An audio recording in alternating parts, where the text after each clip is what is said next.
Episode 13, The Herald of Hunger. The war for the Rim had lasted 83 days. Captain Marius Holt no longer remembered what peace sounded like. Only guns, only alarms, only casualty reports. The world of Carthax Prime had once exported promethium to 3 sectors. Now it exported corpses.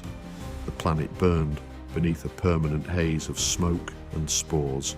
Entire continents had become battlefields. Entire oceans had become breeding pools. Every day the Tyranids advanced. Every day the Imperium paid in blood for a few more kilometers of ground. Every day the maps grew smaller. Yet today felt different. No one could explain why. Only that something felt wrong. Holt stood within the command bastion overlooking the northern front. The tactical display flickered before him. Red markers stretched across half the hemisphere, millions of life forms, countless bioforms, an ocean of teeth and hunger. And yet they were not attacking, not properly, not with the relentless pressure Imperial commanders had come to expect. Instead, they were probing, testing, advancing in narrow thrusts before withdrawing, appearing in one location, then another, as if searching for something. A senior officer frowned. They're changing direction again. Holt studied the display. The officer was right. 3 separate assault corridors had shifted, not toward population centers, not toward strategic resources, toward military installations, specifically command centers, communications hubs, supply depots, the structures that held armies together. A chill ran through him. The Tyranids had always consumed. They had never hunted until now. The Vox operator suddenly stiffened. Incoming transmission. Source, the operator hesitated. Lord Captain, it's coming from the front. That made no sense. Every unit on the front line had been destroyed 6 hours earlier. The transmission crackled to life. Gunfire, screaming, static. Then a voice, broken, terrified. We found it. The signal cut briefly, returned. We found what they're protecting. The room became still. Holt leaned closer. What are you talking about? The soldier on the other end laughed, not because anything was funny, because fear had broken him. It's leading them. Heavy impacts echoed through the transmission, weapons fire, explosions, the unmistakable sounds of men dying. Then one final sentence. It's learning. The transmission ended. Silence filled the command center. No one spoke. No one knew what to say, because everyone had heard the same thing. Not a swarm, not an invasion, a leader. Hours later, the northern line collapsed. Entire regiments disappeared. Defensive positions that had held for weeks fell within minutes. Every response arrived too late. Every counterattack struck empty ground. Every reinforcement walked into an ambush. The Tyranids were no longer behaving like an animal. They were behaving like a general. Far above the world, Imperial warships watched the disaster unfold. Astropaths screamed warnings into the void. Messages raced toward Terra, toward Macragge, toward anyone who might understand. One report stood apart from all the others. A single sentence repeated by dozens of survivors. The wording varied, the meaning did not. Something was commanding the swarm, something new, something intelligent, and somewhere within the darkness of intergalactic space, an ancient consciousness received those reports. The Exile stood before a sea of stars. Russ watched from a distance, neither spoke. The ancient being simply studied the incoming data. World after world, battle after battle, patterns emerging, connections forming. At last, the Exile closed its eyes. A memory surfaced, one it had hoped never to see again. When it finally spoke, its voice carried something Russ had never heard before. Fear. The hive mind has chosen a herald. Russ frowned. What's that mean? The Exile continued staring into the stars, as though looking not at the present, but at a wound millions of years old. It means the war has truly begun. The news reached Terra 3 days later, not because of distance, because dozens of worlds were trying to send the same warning at once. Astropathic choirs collapsed from exhaustion. Messages arrived fragmented, corrupted, incomplete, yet a pattern emerged. Every report described the same thing. The Tyranids were targeting command structures, avoiding traps, predicting counterattacks, destroying leaders first. The council chamber filled once more. This time, nobody argued. The reports had stolen their appetite for politics. Guilliman stood before the central display. Images rotated above the hololithic projector. Ruined worlds, destroyed fortresses, broken fleets. The silent king watched silently. The Eldar Farseers exchanged uneasy glances. Even Dawn appeared troubled. Guilliman enlarged one particular battle recording. A Tyranid assault. Nothing unusual at first. Then the footage slowed. The swarm divided, not randomly, not instinctively, purposefully. It bypassed heavy defences, ignored exposed civilians, struck directly at ammunition reserves. The manoeuvre was flawless. Dawn studied the projection, then spoke. "That's not adaptation." The room turned toward him. The Praetorian folded his arms. "Adaptation changes biology." He pointed at the recording. "That is strategy." No one disagreed because everyone knew he was right. The distinction mattered. One was evolution, the other was thought. Far from Terra, aboard a drifting station hidden among ancient stars, Russ listened as the Exile explained, or tried to.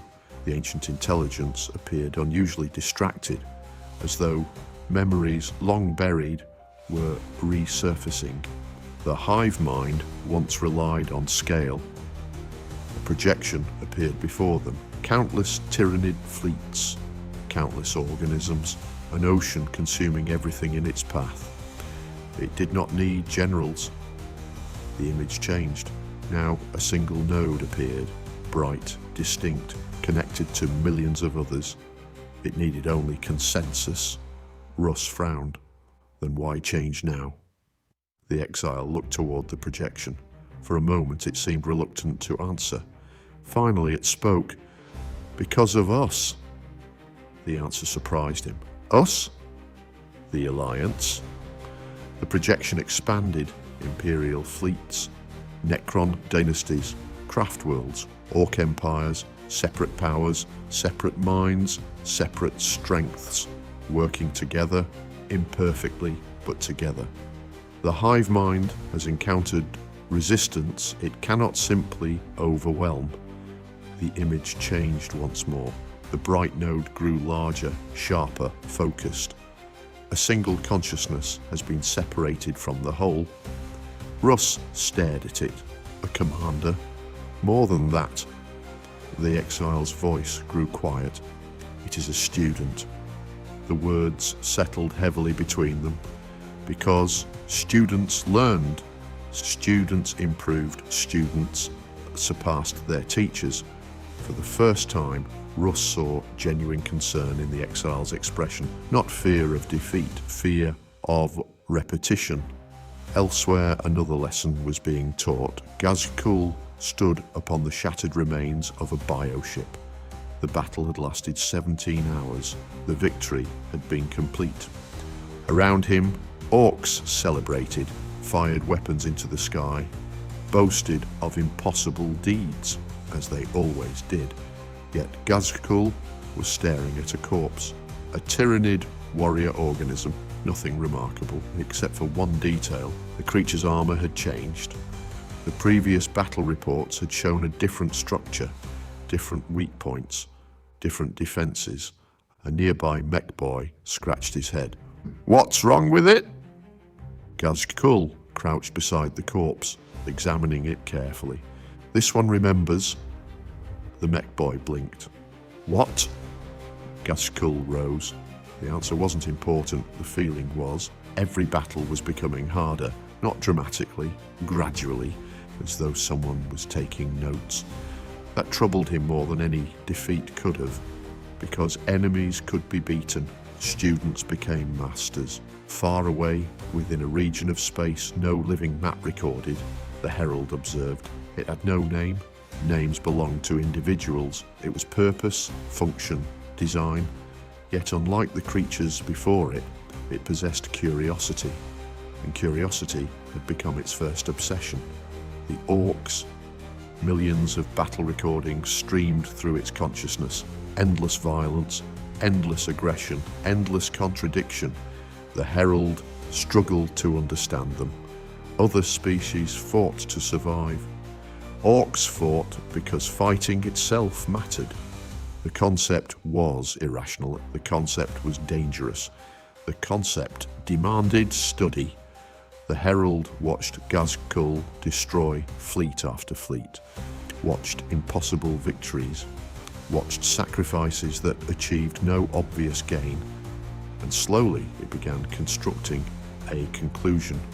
To destroy the Alliance, it would not attack its strength, it would attack its beliefs.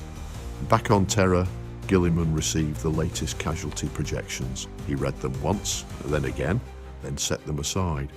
Outside the palace, pilgrims still prayed, ships still arrived, life continued.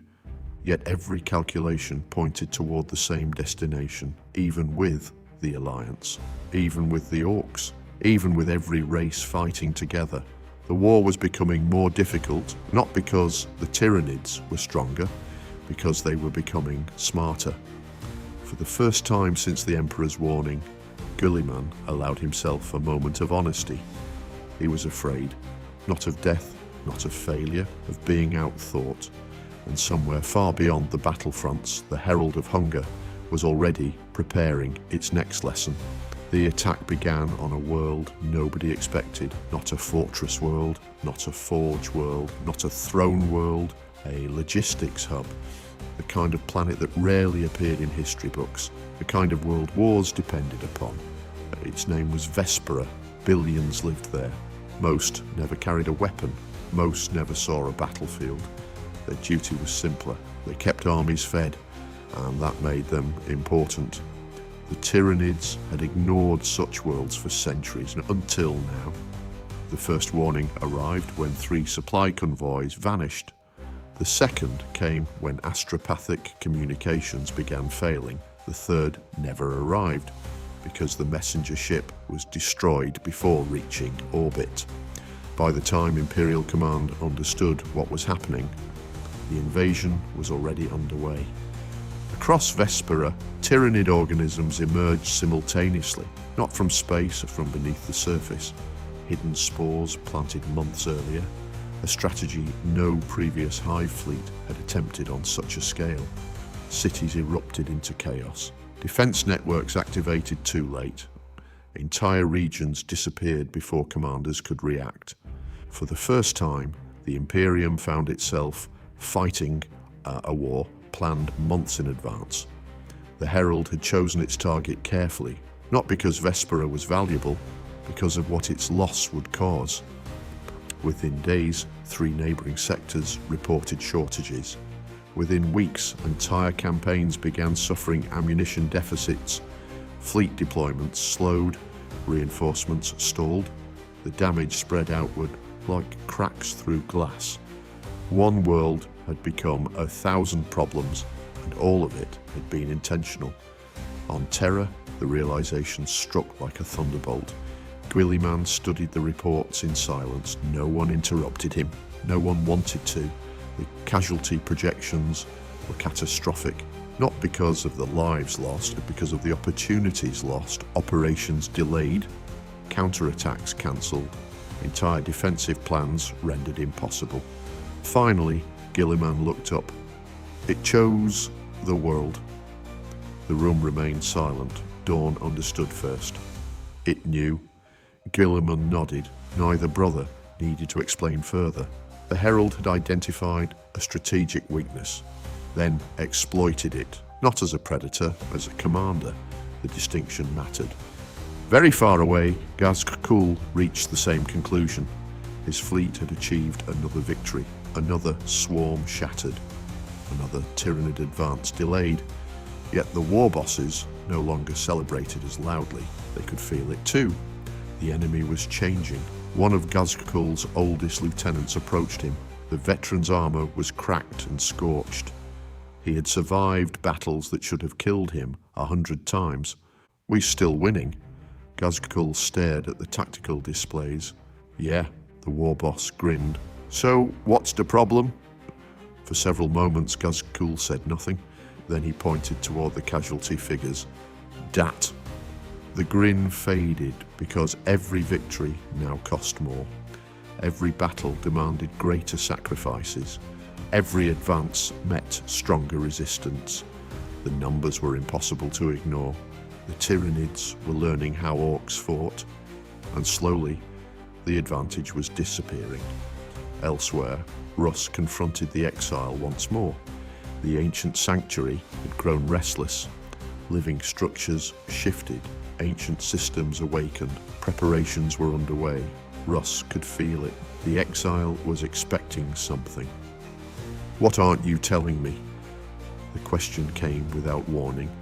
The Exile looked toward him. "I have answered every question." Russ shook his head. "No." His voice hardened. "You've answered the ones you wanted to answer." The Exile said nothing. Russ stepped forward. "This Herald, the hive mind, the war you keep talking about." His eyes narrowed. "You've seen this before?" The silence that followed was answer enough. For a long moment, the Exile simply stared into the distance, then finally spoke. "Yes." Russ felt his stomach tighten. The Exile continued. "Long before humanity existed, images flickered through the sanctuary.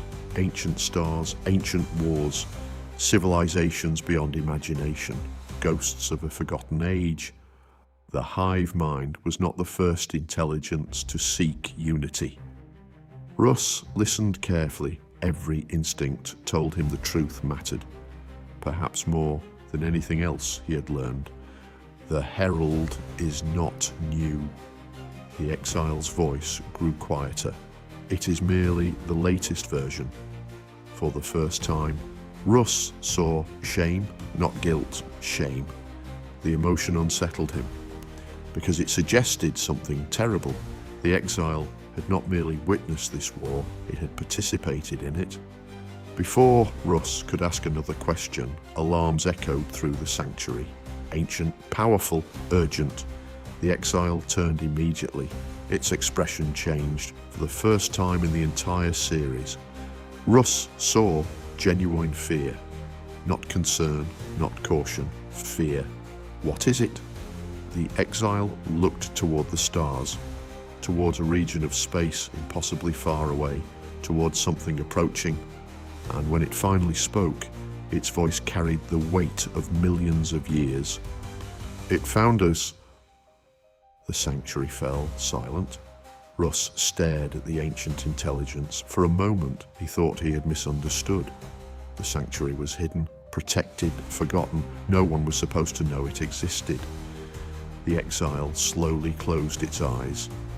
The Herald has been studying every transmission, every fleet movement, every pattern. It followed the evidence. Russ looked toward the stars.